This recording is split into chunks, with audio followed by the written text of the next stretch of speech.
I'll run through this really quick because we're not going to have a whole lot of time otherwise. And just take pictures of it on your phone and then refer to these when you're doing the different things out there. Okay. This is what I would suggest. I'm going to talk about 4 different types of water drop photography that we're going to do tonight. Oil and water, which is, oil and water. Water drops on glass, dandelion seed on water, or just with a drop of water on it, and a flower reflection in water drop. First one is oil and water. And this is the kind of image that you would get depending on what is behind or underneath the water. You'll need a flat container of water on the table. I don't have anything to have them raised, but the colorful background, you'll just put that underneath the flat container of water. We'll put a little bit of oil on top of the water, and you'll set your camera up with your macro lens on your tripod looking down onto the container. If it doesn't work, you can handhold, but your shutter speed will have to be higher. And so then your ISO is going to be pretty. But it is doable. You use continuous lights or speed lights at a 45-degree angle to light up the background, not the oil. And adjust the light as needed to get the effect that you want. Your camera settings to start, I would suggest about 1/100th, f2.8, and ISO 800. Obviously, adjust those as needed because not every light will be the same brightness. If you're using ambient light, it's going to be way different. You want to focus on the oil droplets and then switch your lens to manual so it doesn't keep searching for focus. And use a remote trigger if possible on your tripod because that will reduce any shake. If there are air bubbles in the picture that you don't want, just use something to gently stir them off of the bottom and to move the oil to create signs. And move your background around to get your desired results. You can play with different, I have these are set up back there, and there's several different colorful backgrounds that you can pick from. There's also some over here for the next technique that if you don't like any of those, you can look over here. There might be different. Okay, did you get the picture? Water drops on glass. That is over on this table over there. There's 2 setups over there. And you need a pane of glass. I have 2 different sizes over there. You can use them from a picture frame or just buy them at Home Depot. They're pretty cheap. And I am using 4 soda cans to hold one of them and 4 cans of beans or whatever to hold the other one. Clean your glass thoroughly with Windex and then use Rain-X to wipe it down. It helps with the water beading. And there is Rain-X back there. If there's not enough water beading, we can add more Rain-X. Set your camera up on your tripod again over the top of the glass, about 4 inches. You'll have to adjust it depending on what your lens you're using or so from the glass. Your camera settings, I would suggest starting at 1/200th of a second, f2.8, up to f7.1. 2.8, a lot of it will be blurry. The higher you go, the more clear the water droplets will be. This one was probably f8 or so, because the water droplets themselves are very clear. And change your ISO as needed for your light source. You'll either spray water on the glass, or I have a couple of syringes over there, no needle, to have, and you can put several water drops on the glass, so they're a little more uniform. because when you spray, it's going to have all different sizes. And then add your light source and adjust your settings accordingly. You want your light source on the background that's going to be underneath the glass so that it will show up better. You can use an iPad. If you have an iPad, you can use something like that if you want to do it at home. I did not bring iPads for everything. You can place a colorful background underneath the glass, move it around to get a cool effect in the droplets, adjust your focus on the edge of the water drops, and move your background around to get what you like. Use your remote trigger. Again, use manual focus to get that so that it doesn't keep searching for the focus when you're trying to take your pictures.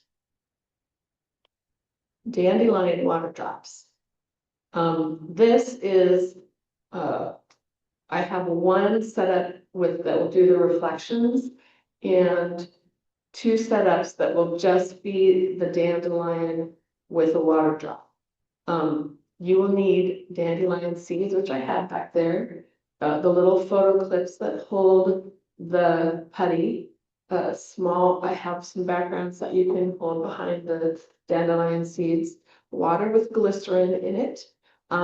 It's a 50-50 mixture of water and glycerin, tack putty, or earthquake putty, whatever you want to call it, to hold the dandelion seed, tweezers to put the dandelion seed on the putty, and a small syringe with a needle this time, so no poking yourselves. Okay, be careful. If you feel uncomfortable playing with it, let me know. I will come help. And you're going to put just one little drop of water in the middle of that dandelion seed. You want your camera on tripod. Again, this is sideways, so it's easier. Manual focus, f5.6 to 7.1. You want as much of the dandelion seed in focus as possible. You can use a constant light or a speed light. I find constant light works better because then you can adjust things in your camera on live view and you don't have to like take pictures or see if you got it right. You want your light on the background, not on the dandelion seed, and adjust any other settings based on your light source, etc. Put the putty on the photo clip and add the dandelion seed with the tweezers. Move the dandelion seed back and forth to get your focus. It's easier than trying to move your camera or focus that way.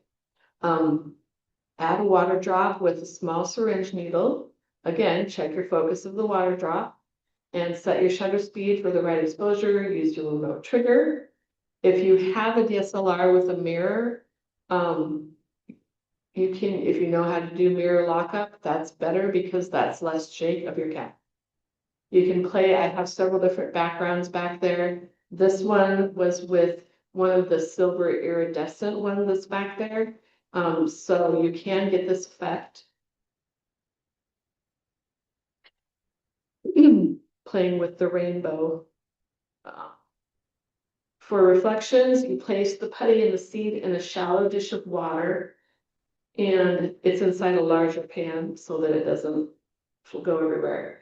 And put it towards the front of the dish so that you have more space behind it to get the color in the water. And the dandelion seed will need to be replaced periodically because once it starts getting damp, it starts closing up and it doesn't make a good picture. Flower refraction water drops. These are fun and not that hard, actually. That was pretty easy. You need a flower. That's the table back there. There are flowers there. You need a flower stem or a leaf to put the water drops on. Again, photo clips to hold the flower stem and the flower. Background. The background doesn't really matter because usually the flower itself is your background of the reflection. So those backgrounds are there just to kind of add extra light in. But if they fall down, don't worry, because your main reflection is the flower itself. Your water solution, again, will be a 50-50 mixture of glycerin and water to make the drops. It helps them hold together and it helps prevent evaporation. Your camera will be on the tripod, manual focus, f8 to start, because you want as much of that water drop in focus as possible. Use a constant light or a speed light off camera and put the light on the flower. Not on the water drops. Adjust your other settings like your ISO and your shutter speed based on what you need for your light source. Because you're on a tripod and nothing is moving, it's okay to have a longer shutter speed, like 0.3 or 0.5 if you need. Because you may want to use ambient light. Well, there's not a whole lot of it, so. I don't know how many of you brought lights. I have a few, but I didn't bring 8 or however many. So, oh, good. So, ask, you can ask Mauricio for light. But I did bring some, so hopefully it'll be enough for. Hold your flower or stem or grass leaf between the 2 photo clips. Place your flower behind, held by the photo clip. Center it on that leaf. At the same level, and then add a water drop again with the little needle syringe, and a small. The needles are really small because the droplets are small. When I'm talking, you're doing macro. They're not big water droplets. You'll put out a water drop on. You focus on the water drop. You can use manual focus. Move your flower back and forth to get the flower in the best focus that you can get it. That's how you're going to focus your flower. And then you want a sharp flower in the water drop, but the background out of focus. So it's far enough back because with the macro lens, your depth of field is pretty small. But the higher your f-stop, if it's like f8 or f10, it is going to have more detail in the background. The lower you go in your aperture, then the more out of focus in the background it will be, but it'll be harder to have focus on the water drop itself. And use your remote trigger to keep things from moving around. Okay, those are the 4 kinds of things that you're going to be playing with. And so let's come back to the back and I'm going to turn off Zoom. No, this is why you came, huh? Yes. Okay, Phil, it was great to have you. Hopefully that helps you to go and be able to try and play around with that yourself. Thank you for being here.